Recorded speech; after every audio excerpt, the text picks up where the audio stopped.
Hello, here we are back with reveal number. This is 782. I forgot to change the title here real quick. Hang on. 782, and this is going to be a 1967 Batdorf OBW roll.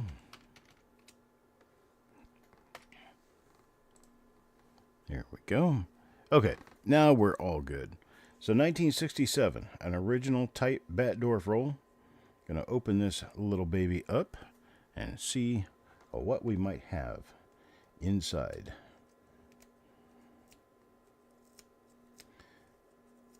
Hey there, Sean. James Valley. Man, this one's not gonna be nice either. It's kind of rough to open. The paper is brittle and it started tearing apart.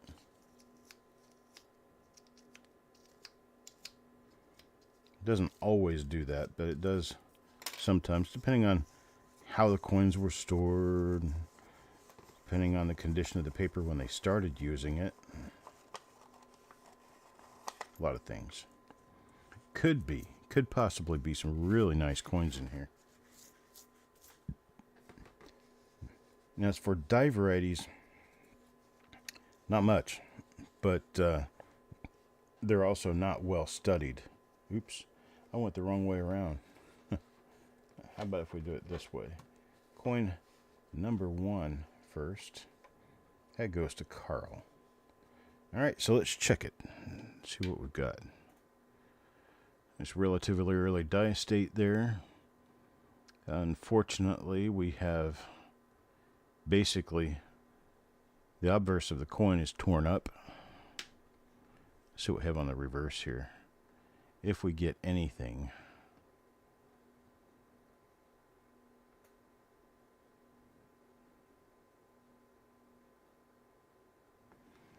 Alright, nothing on coin number 1.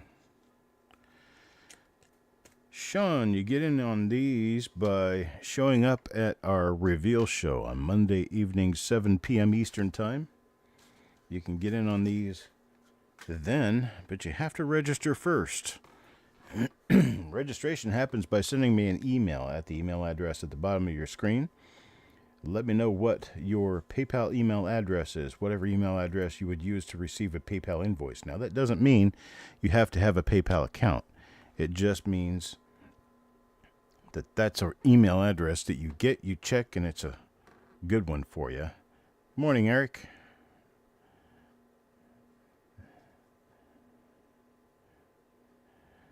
And that's all there is to it. It's free to register, free to join up and become a member of the family so you can get notifications and everything on these reveals and other shows that we have.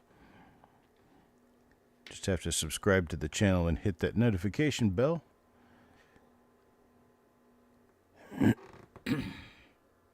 Trying to keep these in focus. It doesn't seem that they really want to stay in focus very well. So I'm going to be chasing the focus knob around until we can get something that settles for all of these coins. That is Clash Mark. That's the bottom of the chin right there coming through. So you'd have the bow tie right about here, then the throat, and then the chin. The chin comes out right here, and it comes around this way, and then up here somewhere you have the nose. And then right down here is where the forehead would come through. I don't see it, though. There's a little bit of a change in the overall luster of the coin right here, so that's kind of roughly where the forehead would come through. Morning, Eric.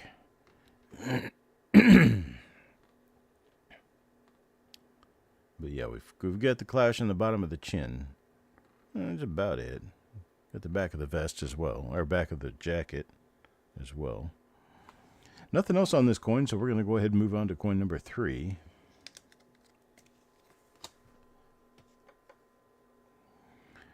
Trip.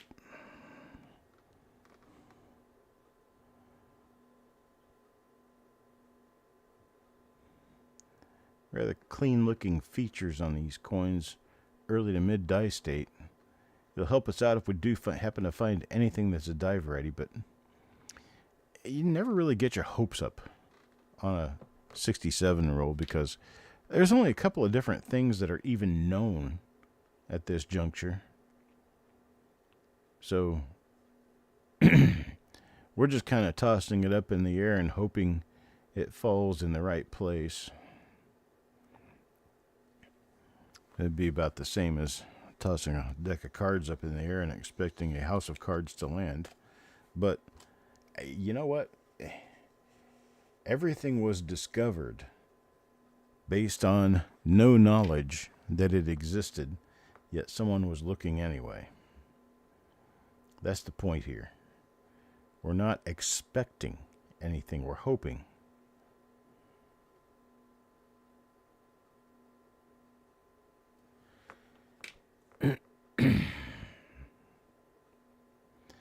Nothing following through on this roll yet.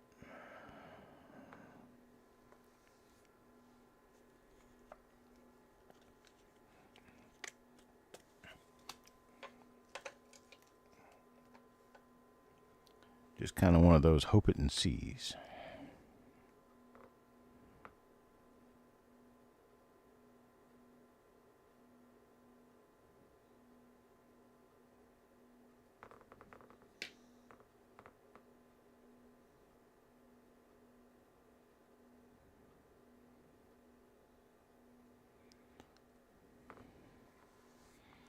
Pretty well struck coins here.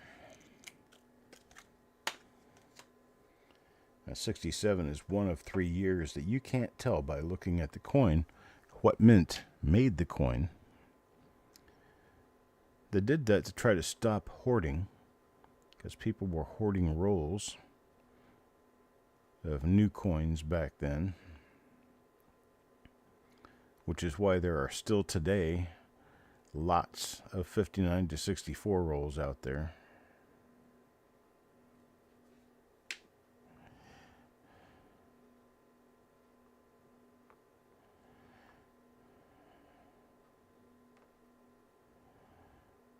So we do the best we can in hoping we see goodies in these years that seem rather short of good die varieties. But you know what? That huge 1966 double die reverse was discovered at one time by someone who had no idea it existed. And they flipped the coin over and they took a look at it and they're like, wow, really? So that's what we are attempting to do here with 1967. Kind of a, well, it's not going to be a rush through, but it's going to kind of be just a quick look through the roll to see if we can find anything. Indigenous treasures here, let's see.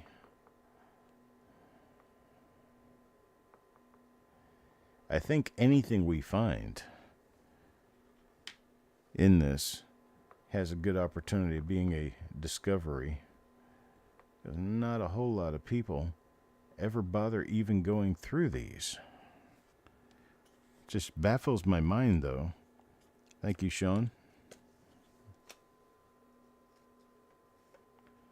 Pat Seddon.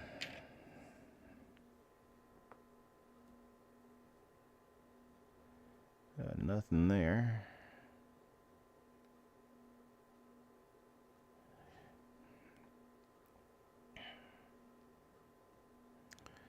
I used to consider 1967 one of the dry spell rolls.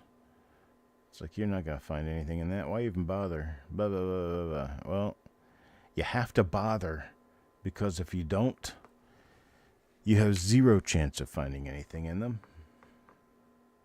Very late die state. Ugly. A little bit ugly. Nanostacks. Let's see what Nanostacks gets here.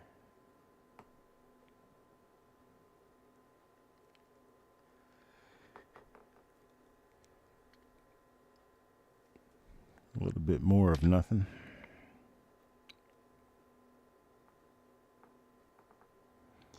Well, we're going to get an E for effort regardless of whether we actually find anything in this roll. But number 11, this one's for Carl. That looks like a planchette issue,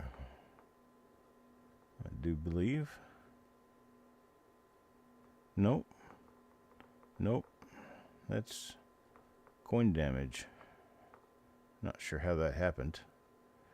Not an original Batdorf roll. This had to have been spilled out onto the floor or something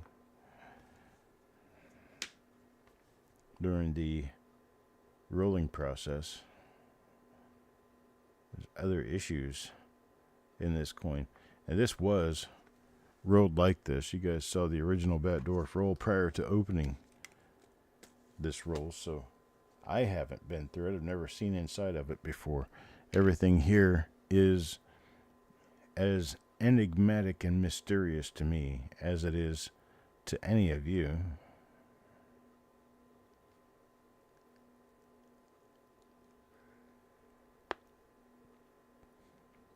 There's no chance I could have known what coins were in this roll or in what order they were going to appear.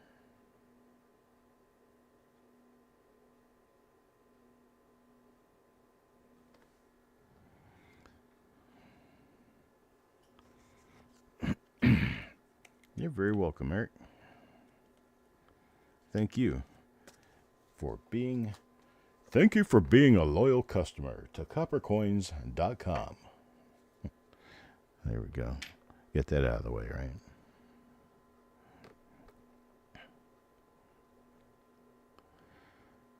I always wanted that when I was younger.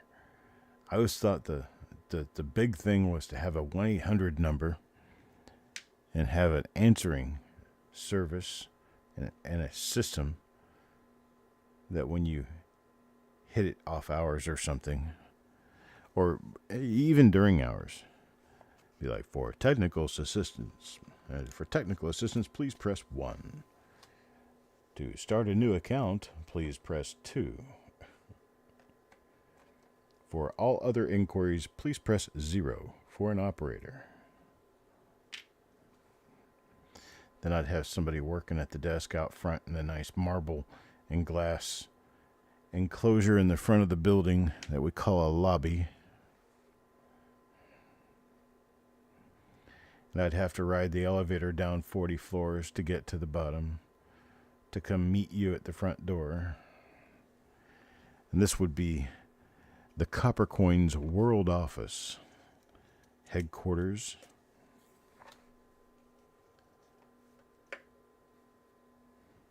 With a 40-story skyscraper in some little town that nobody's ever heard of.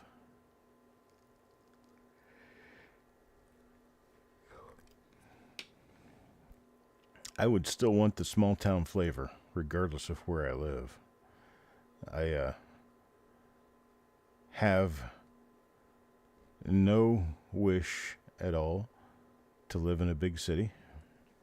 I don't like big cities.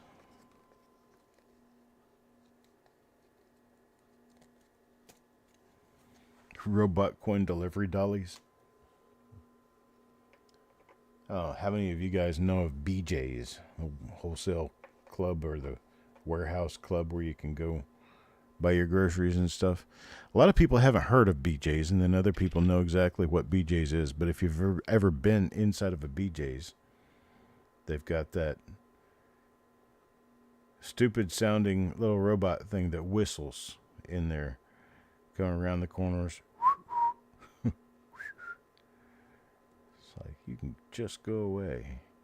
It's annoying, really annoying to listen to that thing. So I would want something that doesn't have that feature. Then I ate at a sushi restaurant one time. I don't remember exactly where I was, but Eric was with me, I believe. And maybe Mickey was too. But they had a little robot that would serve you. And of course, it was a little rolly robot, and it had a head and eyes, and it just looked eerie. And it kind of freaked me out. I didn't like it at all. But it says, I'm here to serve you. It said, do not use first case personal pronouns when you're talking about a machine. You don't have an I when it's a machine. Right? From its belly to yours. Thank you very much. That's going to be something I'm going to skip for the rest of my life if I can. I actually ate there again, and it didn't bother me as much as it had the first time. But I still don't like the little robots that come to your table thing. Another eating joint that I know uses them that isn't a national chain. I think it's all in North Carolina. Anyhow, it's called Highway 55. Some of the new Highway 55s use that robot server thing, and it just makes my skin crawl. I don't like those things. I want a human being to bring my food to the table.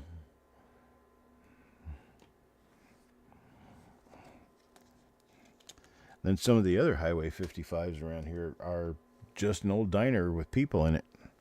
It's kind of weird. The change of Highway 55 in evolution. Good morning, Paula.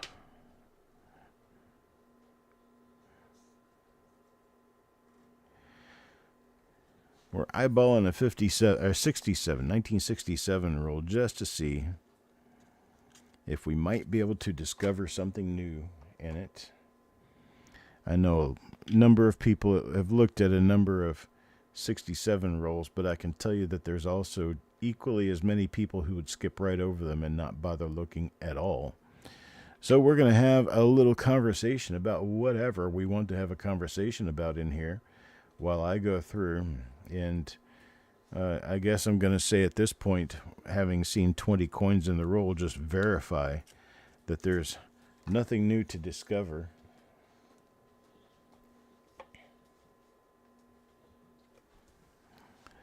I don't tip when there's robot servers. I don't tip them at all.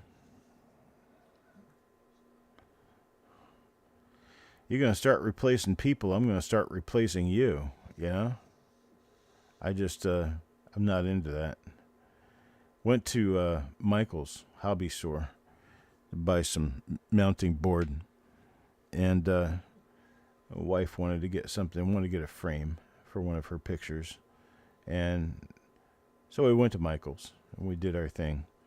And first of all, you have to go through a rat maze to get to the checkout, which I can understand if there's lines of 50 people waiting to pay for something, but Michael's is never that busy. Anyhow,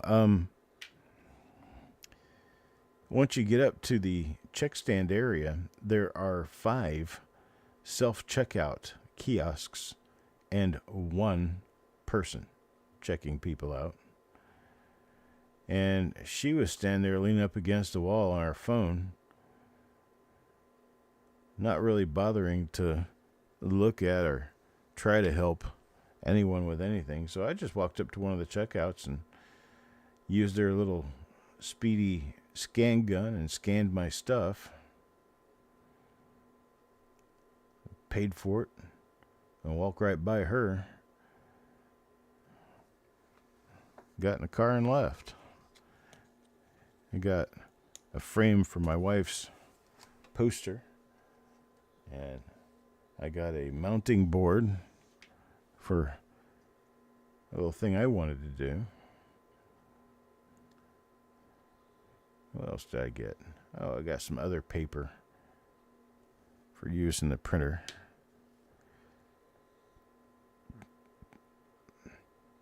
But man, that was it. Didn't see but 2 employees. One had headphones on and was back in the framing and matting area, not there to help anybody except himself.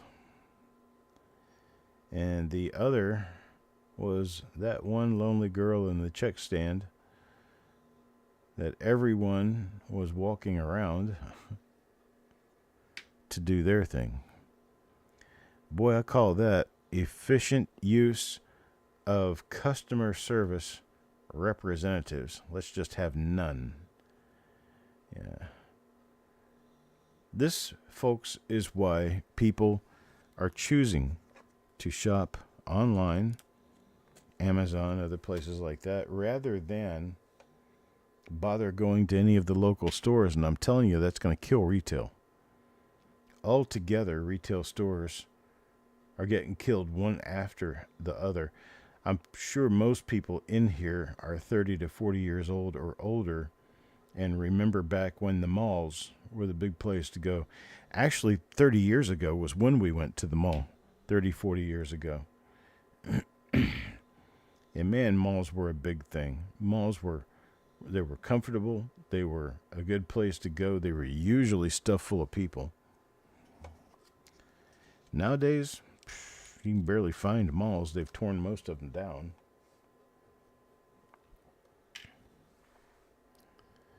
It's because retail as an art is dying. Nowadays, people just put up a website. They put what they want to sell on the website, and people come to the website and buy it. Or they use eBay or Poshmark or Mercari or Etsy or any one of those other stuff. Just dropping the live light. Oh. I'm showing I have an excellent connection. That's what YouTube is telling me. I hope that's what you meant by that. That sounds more like your connection to YouTube than mine.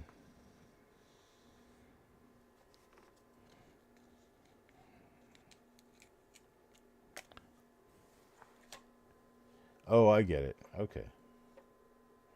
Yeah, we're we're very quickly losing our ability to have any kind of social interaction with people in the sense of going to malls, going to the store, and having people ask if we would like help selecting our products and blah blah. I mean, yeah, now that's almost a lost art, almost a completely lost art. Most of the younger kids coming into retail these days don't even know how to behave around customers. They don't know how to ask if somebody needs help or otherwise. I have an excellent connection here. I'm not even seeing any stops or anything. I mean, everything seems to be working perfectly from here. As it were, we really aren't missing much anyway. This roll is not the best, I guess. Looking for anything that might start drawing up some excitement, but there's just literally nothing in here.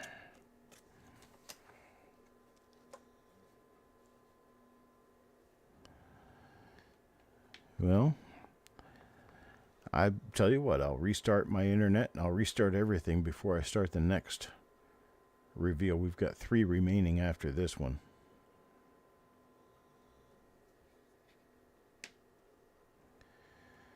Directly next, we have a 1959 Philadelphia roll, then a 1961 D roll, and then 1962 Philadelphia.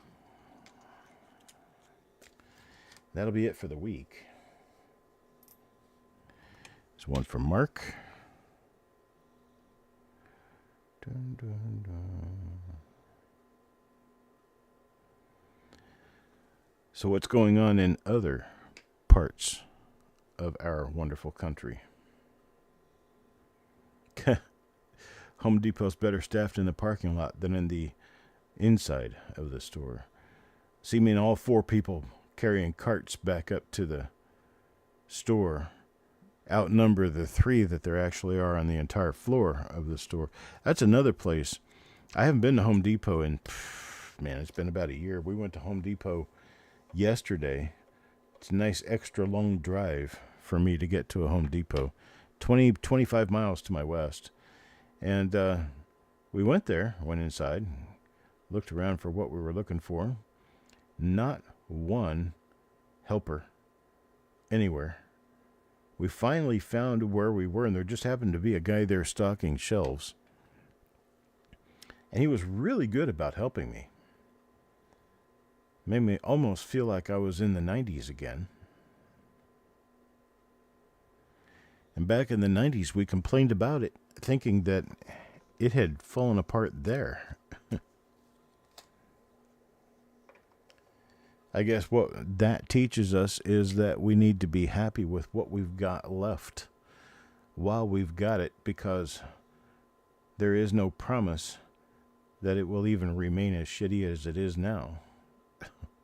It might get worse. And there is worse. I mean, there's much worse.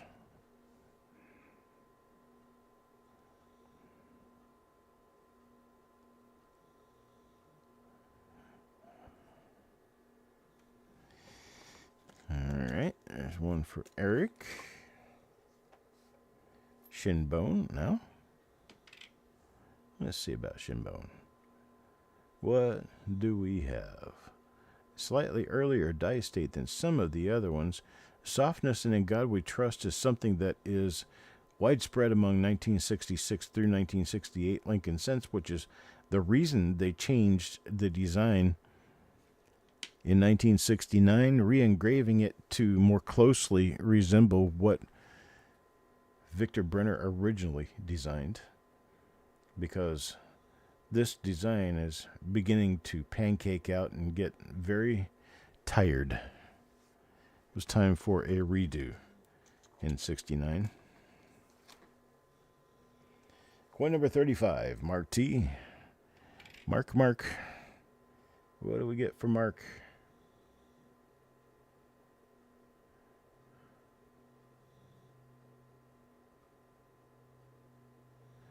They have apps to let you find what's in stock. I understand that, John. I understand. I get it. But if you want to ask about their opinion on a product, it's like when I was 10 years old, you'd go to the old downtown hardware store that had the bins of 16-penny nails and stuff like that. You could turn and ask the guy working the counter, I'd like to recaulk my bathtub. Do you recommend a particular caulk? Oh, yeah, I do. This one right here, it works the best for that kind of a job, blah, blah, blah. Well, you don't ever see that anymore.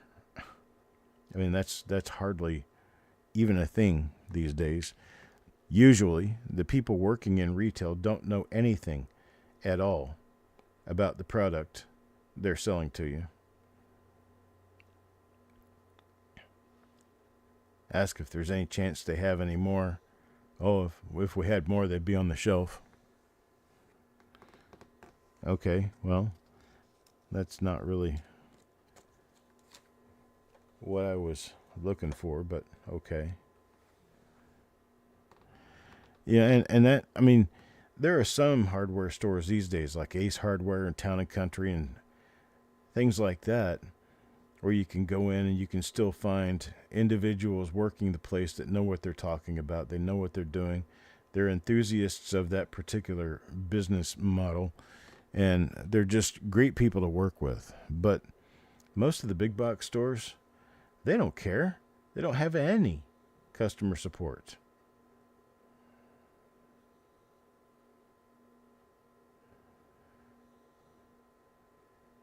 Hey, prices are going to be higher in places like Ace, Town and Country. I can't think of any of the other chain hardware stores that are generally smaller and have better people in them. But yeah, I think we've pretty much given up on having customer service, and we did that in the name of being able to have cheaper prices. Well, Anyone who's going to sell something to you and be at work to do it needs to get paid for it. If you're getting paid for it and there is a need to be paid for someone doing something at a job, the customer ultimately pays for that. That's just the way it works. More customers equals more workers. More workers and more customers grows a business.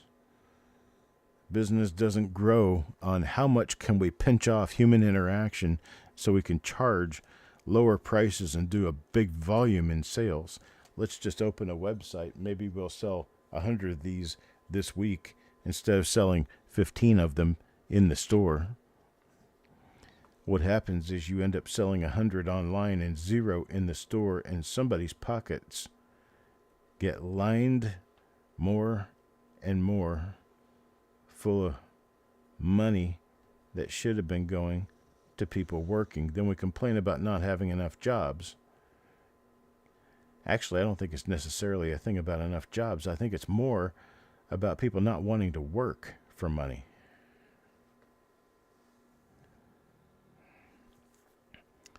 Is what it is, right? Yeah, I'm going to go through the obverses on the rest of these just to be sure that we aren't missing anything in particular. And then we'll move on to that 1959 roll.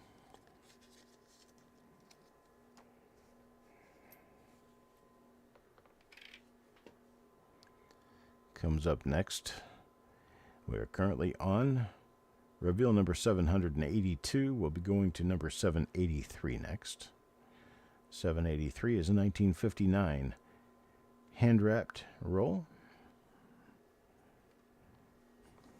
I have no idea what its history is. Man, what are we doing here? Got all these put in here upside down. I did this myself, so it's my fault. Number 782.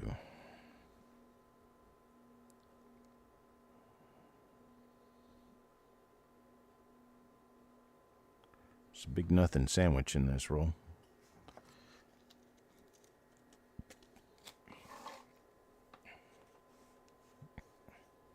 On to Stan.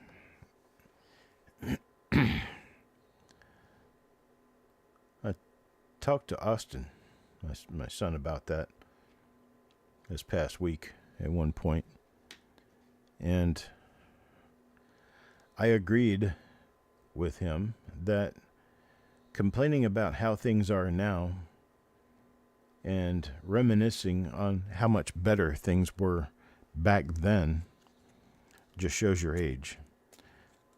It's not important to anyone. Nobody cares. I'm sure there's plenty of people who care that just don't expose it. They don't discuss it. They don't bring it up. I mean, I'm sure there's a lot of people who can remember how nice the help was in like Toys R Us or someplace like that back in the 90s. You just don't get any of that anymore.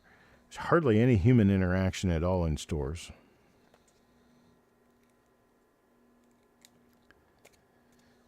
Alexander, you have 4 1982D small date that weigh 3.15 grams. The best I can tell you is no, you don't. Those are likely large date. Very likely large date. You can send an email to me and send photos. All of the 82D small dates are made of zinc. There are probably fewer that were accidentally made of the copper composition out there than you claim to have. So something's wrong. Something is not right there. So, well, to just tell somebody to go get them authenticated, that's just telling them to waste money. Because I can tell you right now that they're not. Most likely what the case is that you have large dates that you think are small dates, but they're not small dates. The scale is likely correct, or nearly correct. Probably not correct because 3.15 is too heavy. But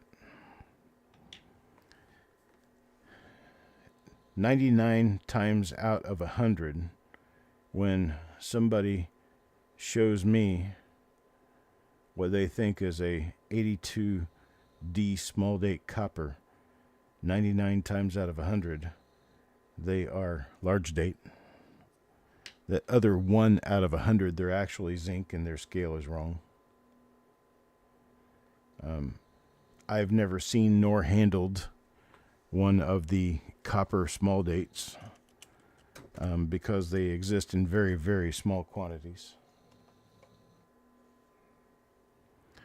It's likely not the scale. It's likely your eyes in picking out large versus small date. I have a video that you should probably watch. If somebody could go to YouTube and grab my 1982 video and post a link to it in here, I would much appreciate it.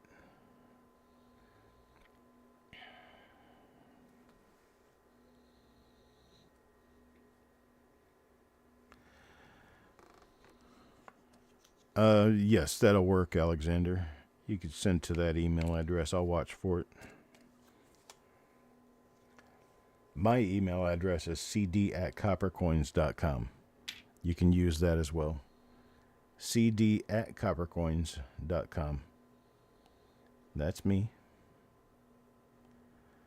That has been my address, my email address, since 1998. So I don't change much. Change my password, but I don't change my emails. Yeah, it is very likely, Alexander, very likely that you're looking at large dates thinking they're small dates. There are very easy ways to tell the two apart. One of those ways is to grab a 1981 penny and grab a 1983 penny and compare In God We Trust between those. There's your large date, 81, and small date, 83. In God We Trust is totally different in appearance between those two different issues. So don't count on looking at the date to give you a for sure. It's okay, Alexander. I'm not going to do it during this show. I will have to pick up on that later in the afternoon. I have these live shows one after the other today, and I've got 3 remaining. They last about an hour apiece. So I've got 3 hours worth of work to do before I can get to you.